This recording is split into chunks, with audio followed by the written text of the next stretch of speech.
Naquele tempo, disse Jesus às multidões dos judeus: Eu sou o pão vivo descido do céu. Quem comer deste pão viverá eternamente. E o pão que eu darei é a minha carne dada para a vida do mundo. Os judeus discutiam entre si, dizendo: Como é que ele pode dar a sua carne a comer? Então Jesus disse: em verdade vos digo, se não comerdes a carne do Filho do Homem e não beberdes o seu sangue, não tereis a vida em vós. Quem come a minha carne e bebe o meu sangue tem a vida eterna, e eu o ressuscitarei no último dia. Porque a minha carne é verdadeira comida, e o meu sangue verdadeira bebida. Quem come a minha carne e bebe o meu sangue, permanece em mim, e eu nele. Como o Pai que vive me enviou, eu vivo por causa do Pai.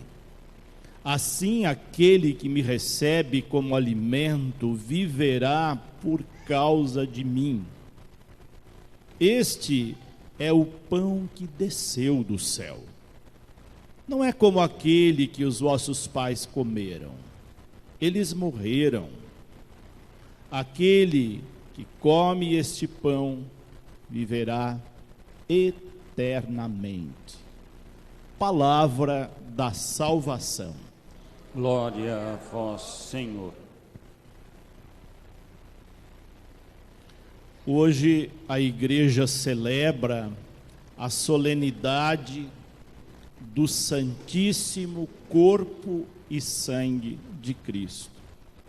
Uma celebração muito antiga da igreja, mas que perdura até nossos dias e que, com o passar dos anos, ela foi se ressignificando sem perder a sua essência, que é destacar e dar evidência à comunhão com Cristo, com o seu corpo e com o seu sangue.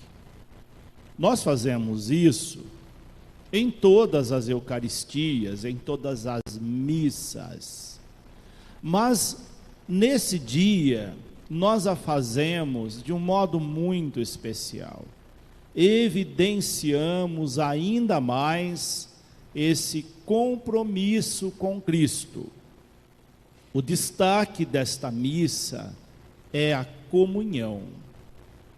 A palavra comunhão significa comum união, uma união em comum.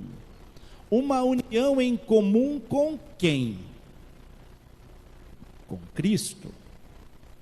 Aqui está o dado fundamental. Vocês já imaginaram se todas as pessoas que recebem a comunhão aqui no altar tivessem consciência do que significa comungar? Infelizmente, a grande maioria não tem consciência desse grande mistério de comunhão com Cristo. Quando nós comungamos, nós estamos dizendo, com o nosso gesto de comungar, que nós compactuamos com Cristo, que nós concordamos com Ele plenamente, que nós nos comprometemos a viver e ensinar tudo aquilo que Ele viveu e ensinou. Nós nos comprometemos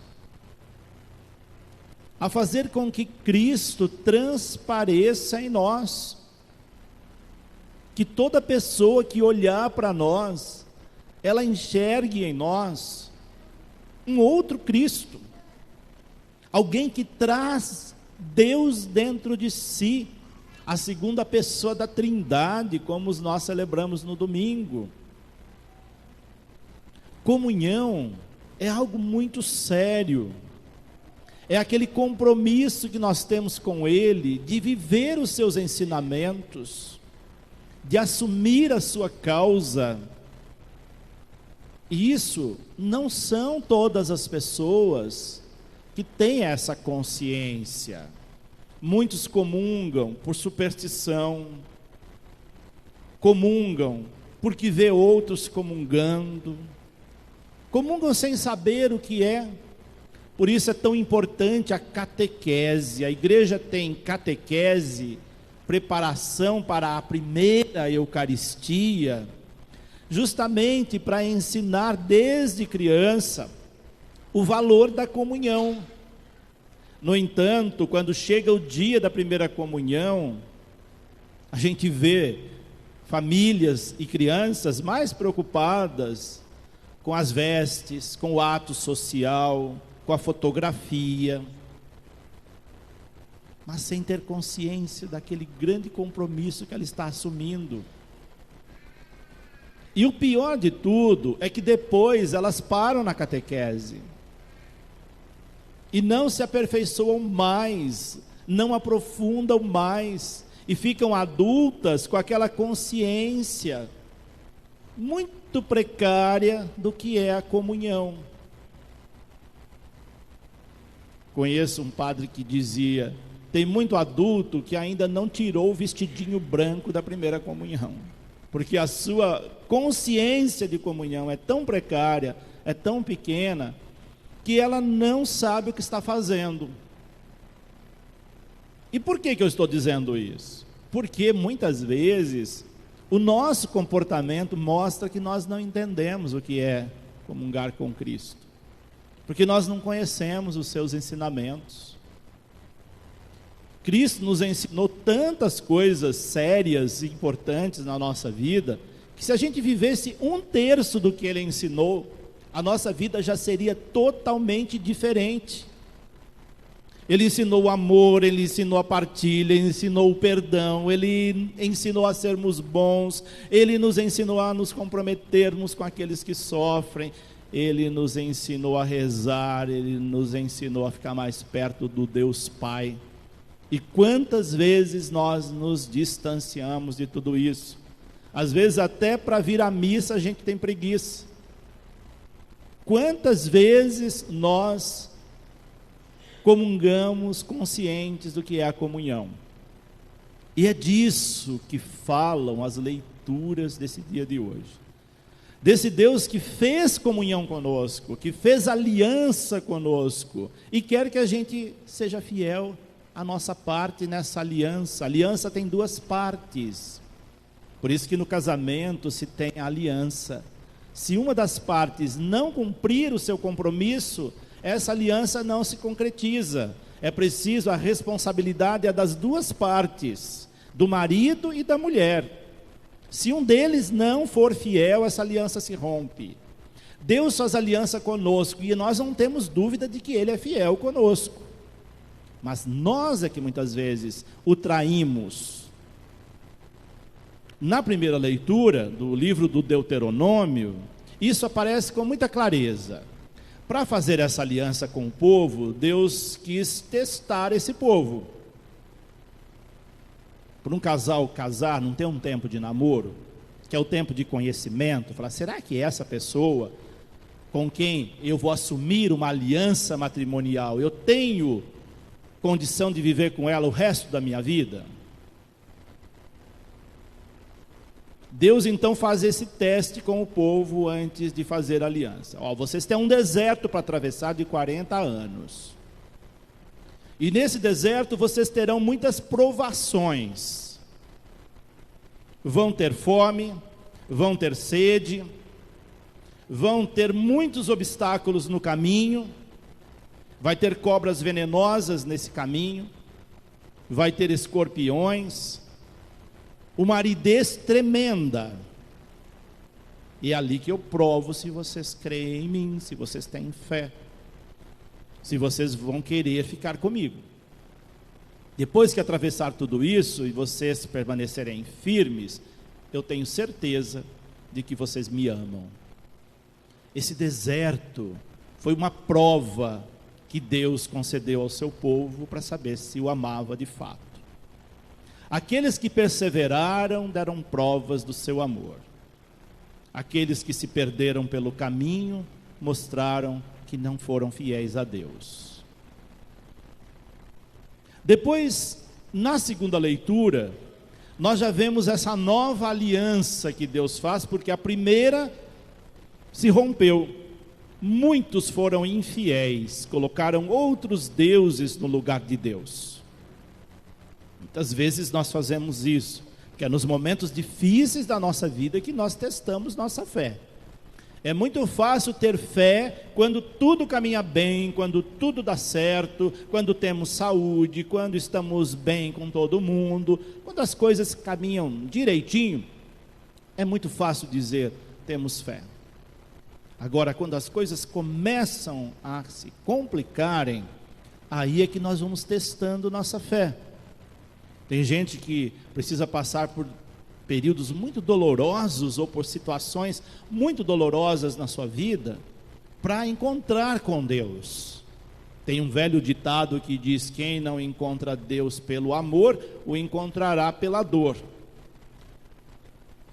E Deus faz esse gesto com o povo para provar o seu amor. Na segunda leitura, é o retrato da nova aliança. Como a primeira, o povo foi infiel, Deus não desistiu, porque o seu amor era verdadeiro, o seu amor é verdadeiro por nós, e Ele não substitui o seu povo por ninguém. Então Ele envia o seu Filho, a nova aliança, o novo pacto que Ele faz com a humanidade, que Ele faz conosco. E aí então São Paulo, nessa segunda leitura, ele nos faz um questionamento muito profundo.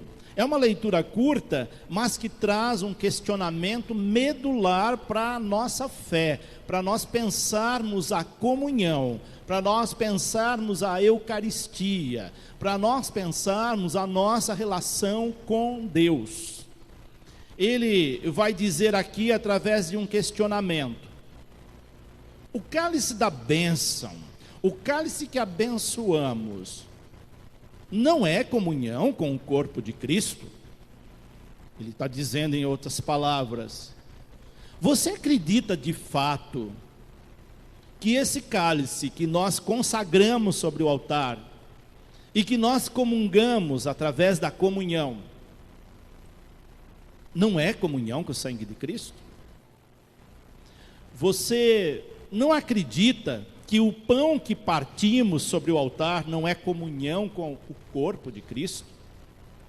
E aí nós vamos dizer em uníssono: sim, acreditamos, nós cremos. Porém, Paulo vai dizer: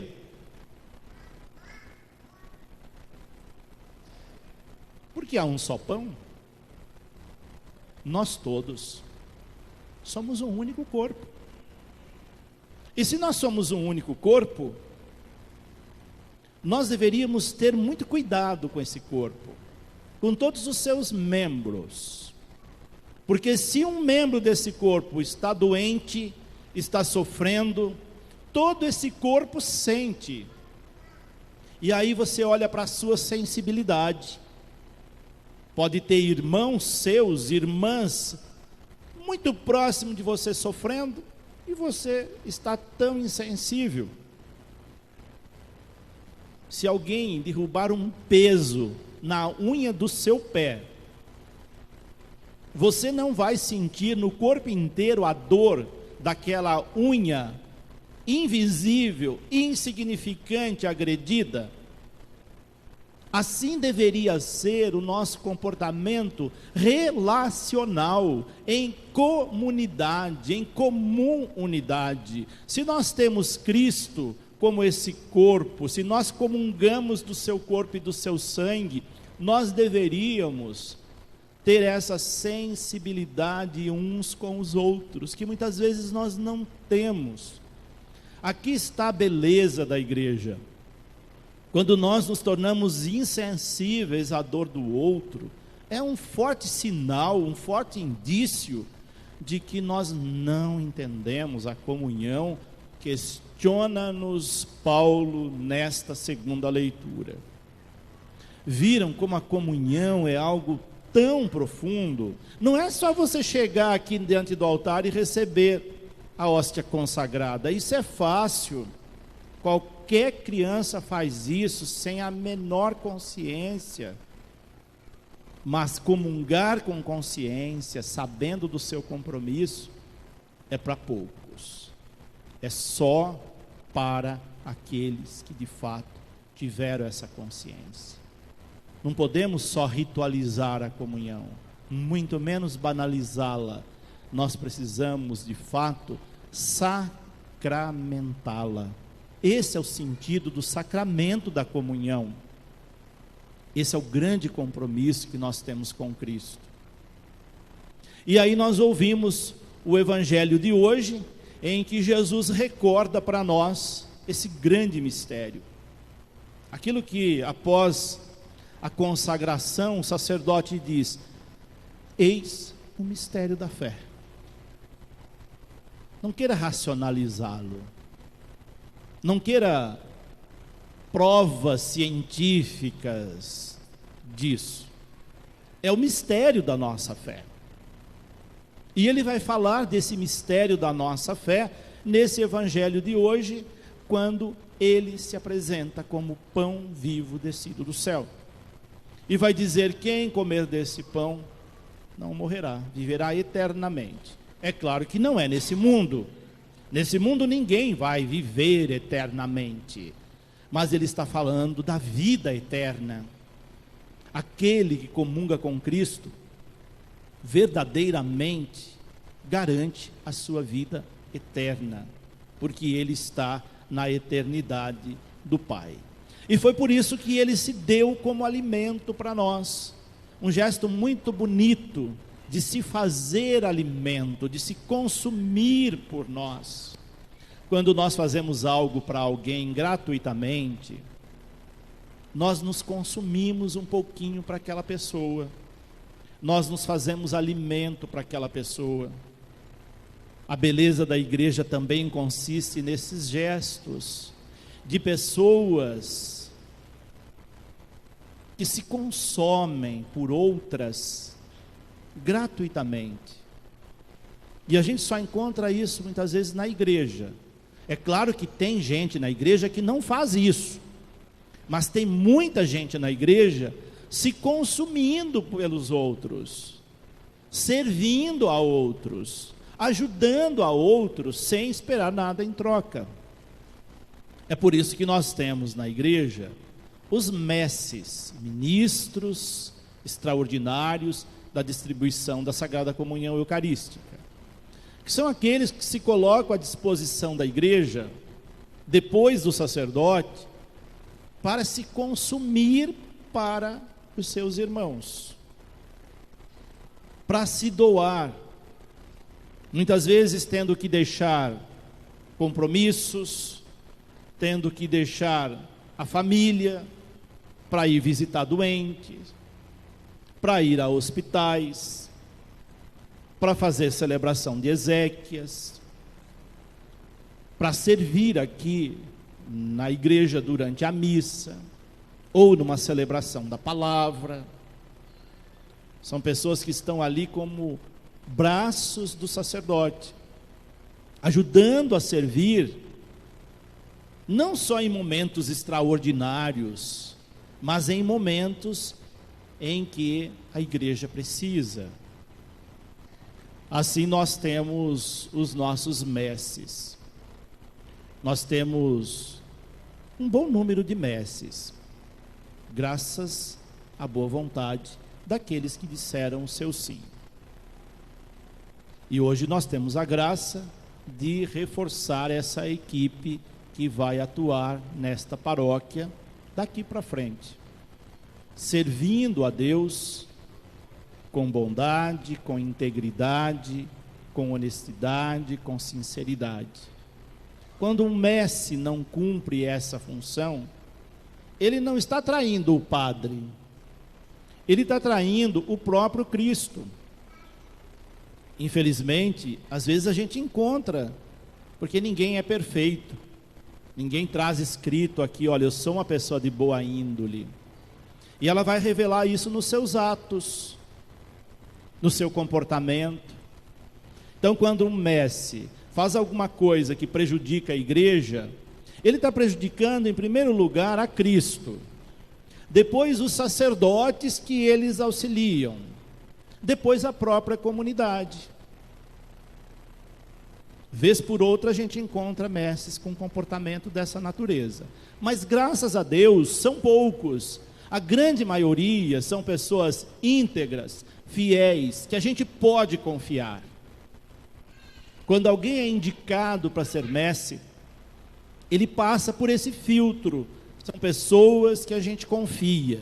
Por isso nós padres ficamos muito decepcionados quando um mestre tem um comportamento que desabone a sua função, a sua missão. Porque são pessoas que a gente confia plenamente. São pessoas que a gente sabe, olha, vai nos defender em todos os lugares, em todas as circunstâncias. Não vai macular a imagem do sacerdote, não vai macular a imagem da igreja, e muito menos não maculará a imagem de Cristo, ao qual ele porta nas suas mãos, na sua distribuição.